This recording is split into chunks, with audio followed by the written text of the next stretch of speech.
Hi everyone. Today we'll be talking about name credentials and external credentials. In last session, we saw how we can use remote site setting and we can call the third party API. So this was the endpoint we were trying to call, and once we added this endpoint in a remote site setting, we were able to call this successfully. But there are two fundamental problems here. First one, that we have to hard code the endpoint directly here, okay, which is a kind of security risk as well. We should not normally hard code the endpoints directly in the call out code. And second, which is more important, is most of the API integrations on the enterprise level will have a lot of authentication and authorization related information, like you might be sending client ID and client secret. You might be using the username and password flow, and you might be sending username and password both in your Apex code. So if you just use the remote site setting, all the credentials and everything needs to be hard coded in the Apex code, which is a very big security risk, and we should never do that. We should not hard code any credential related information in our code. So remote site setting, even though allowed us to do what we want to do, is not a very good and safe option. And at the end of session, I also told you that if we are using named credential, then we do not need to use the remote site setting. So in short, named credential help us do all the things which remote site setting were doing, but helps us do efficiently.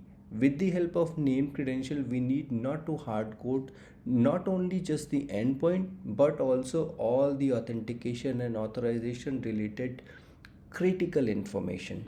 So name credential help us do everything efficiently. Okay, so what we'll do first, we will try to understand name credentials and external credentials theoretically, and then we will do them practically on our Salesforce screen.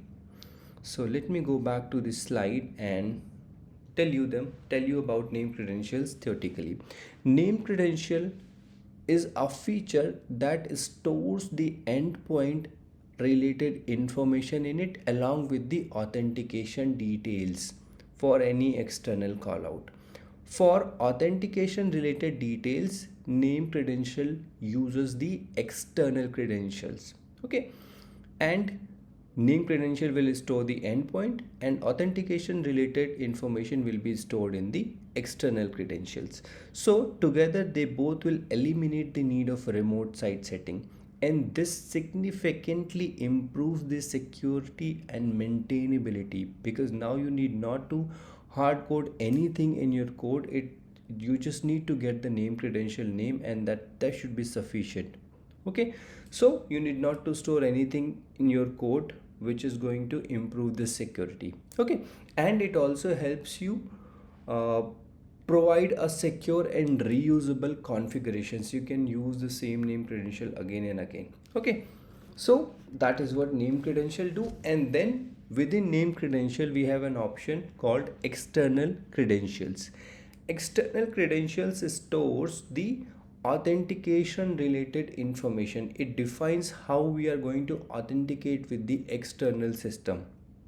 So all that authentication related information, like which authentication protocol we are going to use, which flow we are going to use, are we going to use JWT token, or are we going to use basic authorization, or are we going to use OAuth 2.0, it stores all those information related to that. And it also stores the information about how we are going to map it to user, which user is going to have those access, all those things will be stored here. Okay, so an external credential is an extra option, or you can say is an internal option given inside the name credential, and you can have multiple external credential inside a name credential. Okay, we'll see that practically. Do not think ahead of the time.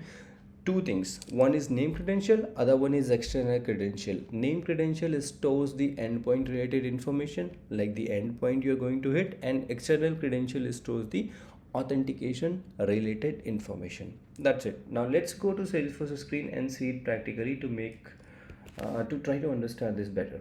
Okay, so here I am in my Salesforce screen. Let me delete this. I'm in my name credential screen, and then you can see here we have name credential, and then we have external credential option available as well. Okay, third one is external auth identity provider. We're not going to touch this right now, maybe we'll talk about this later. So name credential, if I try to create new one, let's call it demo name credential.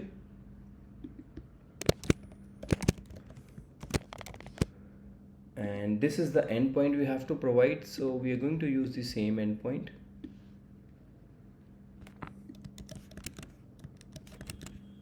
And I'm going to put this here.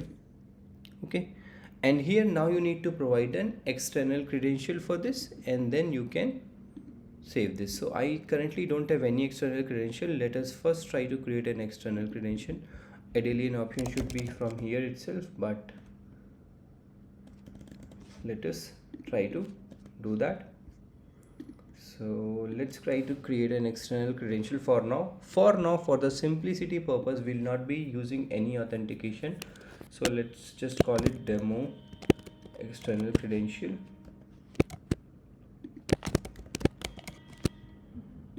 Okay. And for authentication protocol, we have multiple options. For now, we will be selecting no authentication, and we will save this. Now once you save the external credential, there will be multiple options in it. First, related name credential.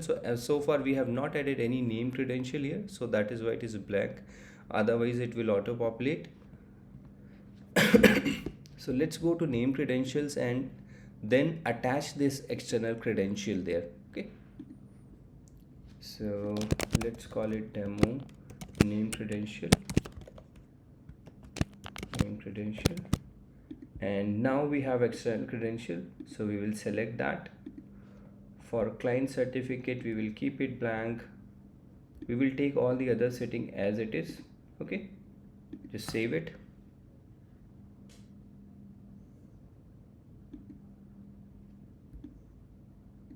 Okay, sorry, we'll have to provide the endpoint as well. I'll select the full endpoint and we will save it. Okay, so what we did so far, we have created a name credential and we have attached our external credential with it. Okay,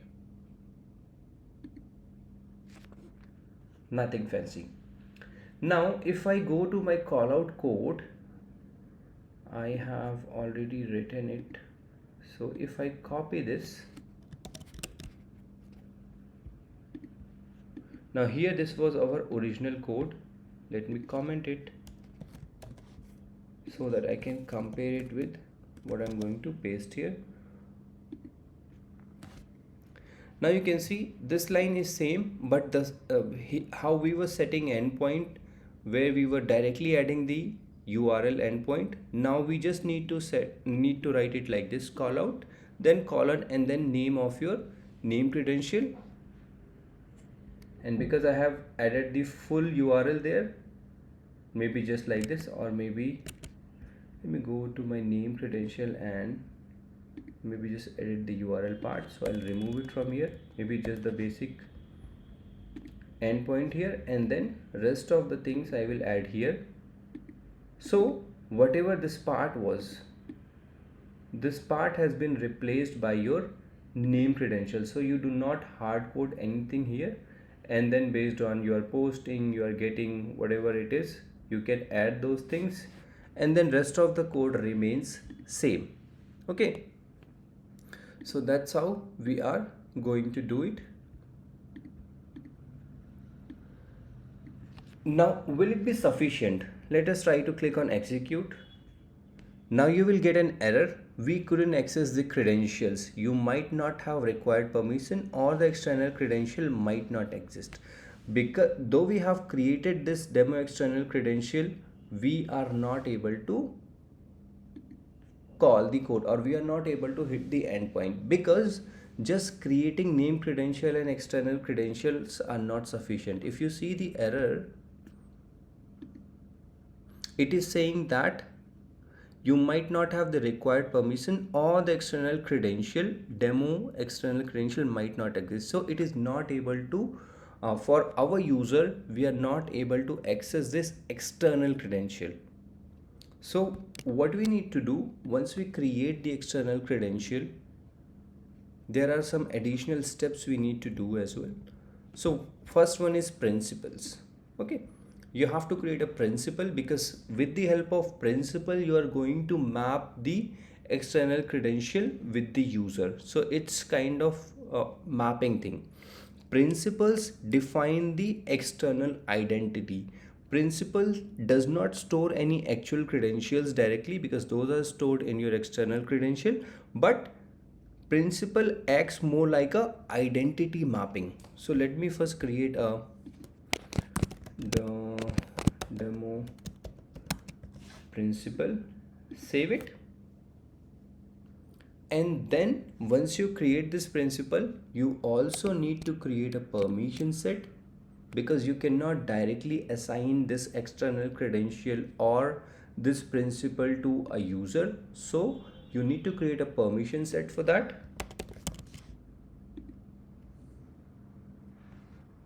Let's create a new permission set and let's call it demo permission, or let's call it demo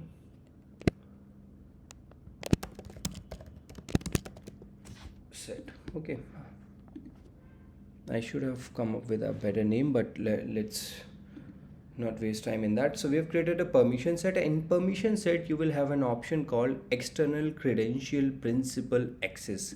That's where you're going to map this external credential here. Once you click on edit, whatever principles you already have across all the external credentials will be mentioned here, and then you can define those whichever. So one very important thing here is that you directly do not assign an external credentials. You cannot directly assign a external credentials to a user even via permission set. So you assign it via a principal. That is why I was saying principal acts more like a identity mapping. So I will save it, and then I will have to assign this particular permission set to my user. Then only it will work. So I'll go to permission set and let me click on edit assignment, and then we will see demo permission set. I will go there and I'll click on save, and then again I will go and use the same code. We'll click on execute, and this time we will be able to call the endpoint, because now we are able to get the external credential, and external credentials will allow us to hit those endpoints, because they are inside the name credentials and this endpoint is inside that name credentials. So we have everything we need to call this endpoint, and that is why we were able to get the result successfully. Now a couple of open questions we still have is, what is this custom header? So this option comes under the external credential. Okay, once you create an external credential, you define a principal, and custom header is an option that we use whenever, or we can say sometimes, external APIs expects extra information in the headers, like API keys, like version information, like couple of metadata related information. So instead of writing those headers hard coded in your Apex code, we can define it here in the custom headers, and then we can use the external credentials. Every time we use, we will be able to send those custom headers as well. For now we're not going to use it, but you should know that why we have this option here. Okay, so that's pretty much about named credential and external credentials. Still, we just did a very basic thing. We did not use any authorization at all, and it's a very basic version of using name credentials, but it's a good beginning. We will do couple of more in once we actually start the projects and once we actually do our call out code, where we haven't written any call out class yet. So this was very essential to for you to know what is external credentials, what is name credentials, what is remote site setting. Now that our basics are clear, in next session we are going to write our first call out code, and then we will try to break each and every line here. We have written different classes in this call out code, where what is http request, what is this set method, what is http response. We'll try to understand each and everything in detail in the next session. Thank you everyone.